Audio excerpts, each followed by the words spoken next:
Following Order 66, the Empire wasted no time launching Project War-Mantle, which replaced clone troopers with conscripted soldiers. So what happened to the clone troopers after the fall of the Republic? Hit that subscribe button and let's take a look at how the Galactic Empire used the Grand Army of Clones.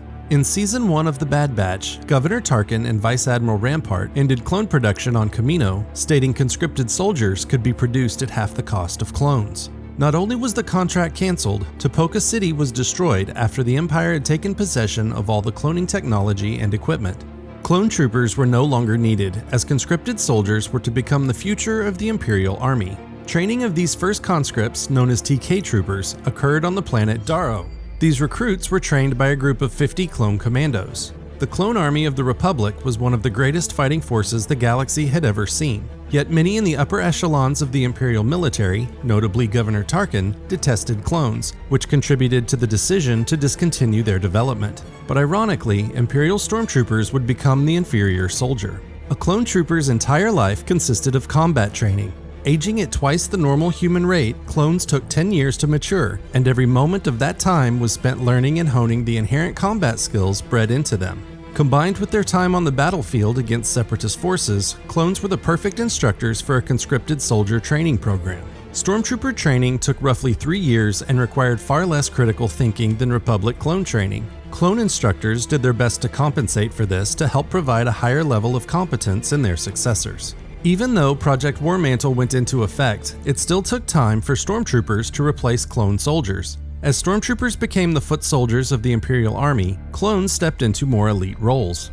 As elite shock troops, clones were responsible for projecting the Emperor's will over the galaxy and destroying threats to his reign. Many became purge troopers, working with the Inquisitors to hunt down and eliminate the Jedi who had survived Order 66. Their intense combat training and inhibitor chips equipped them well for this role. Unfortunately, most clones could not remain part of the Empire due to their accelerated aging. While many clones did hold positions inside the Empire as soldiers, recruit trainers, purge troopers, and at least one as a royal guard, the majority were cast aside as soon as TK Stormtroopers were deployed. The clone army was manufactured primarily to assassinate the Jedi Order, and thanks to the behavioral modification biochips implanted in each clone, they accomplished this with ease. But this also meant the clones, thrown away as soon as the job was done, were victims of the Sith Grand Plan just as much as the Jedi Order was. Clone troopers were used through Imperial propaganda to encourage humans to enlist in the Imperial Army. Compnor, the Commission for the Preservation of the New Order, controlled this communication as a way to re-establish armored soldiers as a positive force. However, it did not last long, as Imperial Stormtroopers were quickly deployed in intimidation roles. Despite their brave service, clone troopers were all but forgotten in the latter years of the Empire. Thanks so much for watching. If you enjoyed it, please hit like and subscribe to support the channel. For more Star Wars content, click one of the videos on the screen. Thank you again, and I will see you in the next video.